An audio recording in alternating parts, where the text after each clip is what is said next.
So Princess Anne reportedly locked Camilla's nephew out of a Balmoral cottage at 7 in the morning, and the part nobody can quite explain is why the most no-nonsense member of the family suddenly decided to weaponize a 200-year-old Scottish land agreement against her own brother's wife's family. This is the royal everyone describes as the least interested in drama, the one who shows up, does the job, and leaves without a headline attached. And yet, according to what's being described, she's the one who found an obscure tenancy clause buried in Balmoral's estate records and used it to remove Camilla's relatives from a property they'd treated as their own for the better part of a decade. That timing alone is worth sitting with. Before we get into the details, if you're into royal stories that actually walk through the legal mechanics instead of just the drama, go ahead and subscribe to Crown Signal Report because we break down exactly how these situations actually happen, not just what the headlines say about them. Here's what's reportedly known so far. Just after dawn, a locksmith's van arrives at a stone cottage on the edge of the Balmoral estate, accompanied by 2 members of estate security and a courier carrying a sealed letter bearing Princess Anne's household stamp. Not a request, not an invitation to discuss terms. According to those familiar with the document, it was a formal notice to vacate with immediate effect, citing a tenancy agreement that had reportedly lapsed years earlier without anyone noticing. According to insiders, Anne had apparently timed this deliberately for a window when King Charles was overseas on an official state visit, largely unreachable except through formal diplomatic channels. That's not incidental. That's someone who understood exactly how long she'd have before anyone in a position to intervene could actually do so. The notice reportedly gave the occupants 48 hours to remove their belongings. Not a negotiation, a deadline. And the reason Anne was apparently able to do this at all is where it gets genuinely strange. On paper, decisions about who occupies property within the Balmoral estate typically route through the sovereign's private office. But according to those familiar with the legal research behind this, Anne's estate lawyers had spent months examining old agricultural tenancy records tied to the estate's 19th century land grants, and buried within them was reportedly a clause granting the monarch's eldest daughter, a title technically still held by Anne regardless of gender succession changes elsewhere in the family, direct customary authority over a specific cluster of estate cottages, a provision apparently never formally revoked. Charles's own legal team, according to insiders, had reportedly missed the clause entirely during a broader estate review conducted several years earlier. Anne's team found it, had it independently verified by outside legal historians, and used it to serve notice in a way that was, according to those who've reviewed it, apparently airtight. And here's where it gets stranger still. The notice reportedly didn't just ask the occupants to leave, it named the cottage's next resident as Anne's granddaughter, a young equestrian rider in her early 20s who competes but holds no official royal role. So a well-situated, historically significant property was reportedly being handed directly to someone entirely outside the working royal structure, seemingly at odds with the family's broader efforts to streamline which members receive institutional support. Now, what happened when Camilla's relatives actually arrived is where the story becomes genuinely uncomfortable. According to those familiar with the scene, a car carrying 2 of Camilla's family members pulled up to the cottage gate around mid-morning, only to find the locks already changed, and an estate security officer standing with a clipboard, declining to let them retrieve anything beyond what estate staff had already packed and set aside. Attempts to reach Buckingham Palace for an override reportedly went nowhere. Charles, according to insiders, was mid-visit abroad, with staff instructed to route only genuine emergencies through to him, and a property dispute, however heated, apparently didn't qualify. Anne, according to those familiar with her thinking, had reportedly chosen her moment with precision. So why would Anne risk a lasting rift with Camilla over a modest stone cottage on the edge of an enormous estate? According to those close to the situation, it was never really about the building itself. The cottage had reportedly become, over several years, a kind of informal storage space for a collection of personal items belonging to Camilla's extended family. Correspondence, photographs, small keepsakes that had never been formally logged as part of any official collection. When the moving crew went in, according to insiders, what they carried out wasn't ordinary furniture. It was boxes of private papers and mementos, redirected not to Camilla's own residence, but to a secure storage facility overseen directly by Anne's estate office. That detail reportedly mattered enormously to Anne, according to those who understand her thinking. She's said to have long held concerns about informal, undocumented arrangements scattered across estate properties, items with unclear ownership sitting in spaces nobody had properly cataloged, creating exactly the kind of ambiguity that, in her view, invites future disputes. By reclaiming the cottage, she wasn't simply displacing a family. She was reportedly closing what she saw as a long-standing gap in how the estate tracked its own history.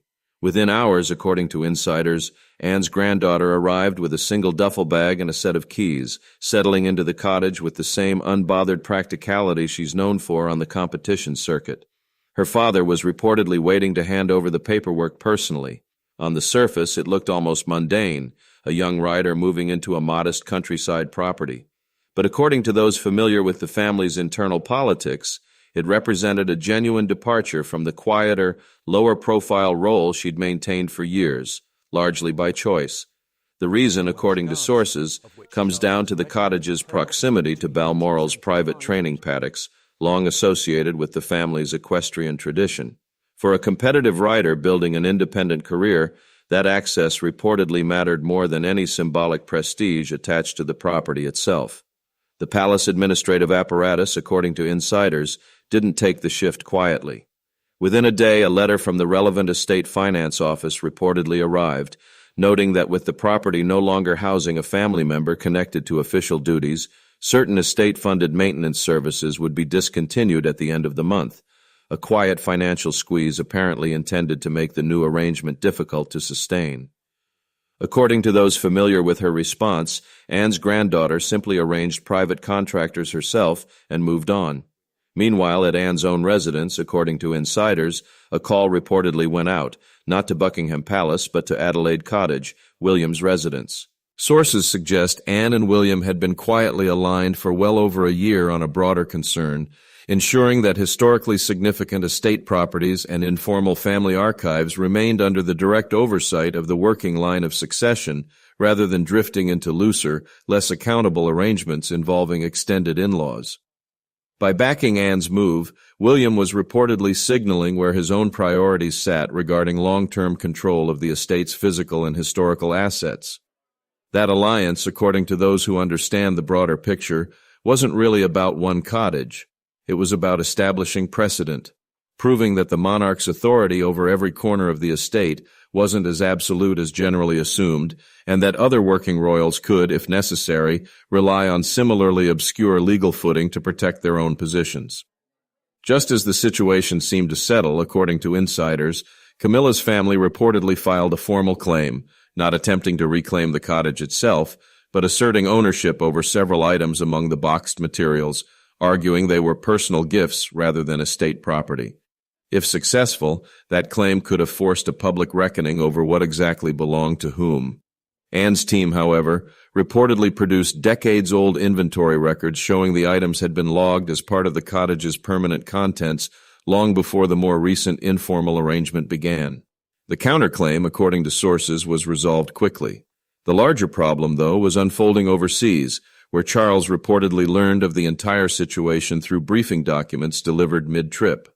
According to insiders, his advisors warned that attempting to formally override Anne's legal position risked triggering exactly the kind of public scrutiny into historical estate arrangements the family had spent years trying to avoid, the sort of scrutiny that tends to reveal just how many informal, undocumented understandings exist across royal properties more broadly.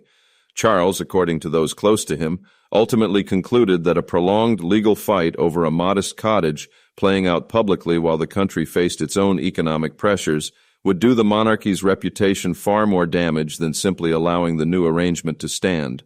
He reportedly instructed his office to stand down from any further challenge, effectively confirming his niece's residency without further dispute. The immediate standoff ended there, but according to insiders, the underlying tension didn't. The episode reportedly marked a quiet but real shift in how authority actually functions within the family day to day, a reminder that the monarch's formal control, while real on paper, doesn't always translate into practical control once other family members are willing to use whatever legal footing they can find. By the following weekend, according to those familiar with the estate, the cottage had settled into its new rhythm. Riding gear in the hallway, a private security arrangement in place, Camilla's relatives relocated elsewhere and reportedly declining to discuss the matter publicly. William notably reportedly made a low-key visit shortly afterward, arriving without any formal announcement, a gesture insiders read as quiet confirmation that the arrangement had his support. Whether this becomes an isolated episode or the first visible sign of a broader shift in how the family's younger working branch asserts control over shared assets remains to be seen. But according to those watching closely, one thing has become harder to ignore. The assumption that the Crown's authority is absolute has quietly taken a real hit, and the people most willing to test that assumption may not be who most observers expected. There's a quieter detail worth adding here, one that hasn't gotten much attention outside a small circle of estate watchers. According to those familiar with the broader property records at Balmoral, Anne's legal team reportedly didn't stumble onto the old tenancy clause by accident. Sources suggest the review had actually been commissioned nearly 2 years earlier, as part of a wider, largely unpublicized audit into which historical agreements across the estate remained technically active but had simply been forgotten or ignored over time. That audit, according to insiders, was never framed as anything dramatic when it began. Simply routine housekeeping, the kind of administrative tidying that rarely makes headlines. The Balmoral cottage clause was, by most accounts, just one of several unusual findings buried in decades of paperwork, and reportedly sat untouched for months before Anne decided to act on it. That timeline matters because it suggests this wasn't a spontaneous reaction to any specific grievance with Camilla's family. It was, according to those close to Anne, closer to a long-considered decision that simply happened to align with a moment when acting on it carried the least resistance. Whether that reflects patience or opportunism likely depends on which side of the family one asks. For Camilla, according to those familiar with her reaction once she was briefed, the episode reportedly landed as more than a simple property dispute. Sources suggest she viewed it as a pointed reminder of how little formal protection exists for arrangements built on years of informal goodwill rather than documented agreements. Her relatives had occupied the cottage without a fully modernized lease specifically because it had never seemed necessary, a courtesy extended quietly, family to family, the kind of understanding that exists in plenty of long-established households without anyone thinking to put it in writing. That informality, once exposed to a determined legal review, turned out to be exactly the vulnerability Anne's team was looking for. Some within Camilla's circle have reportedly framed the entire episode as an act of calculated opportunism, timed specifically to exploit a moment when the family's usual internal checks were unavailable. Others, closer to Anne, describe it instead as simply enforcing what the estate's own records had always technically required, regardless of how long that requirement had gone quietly unenforced.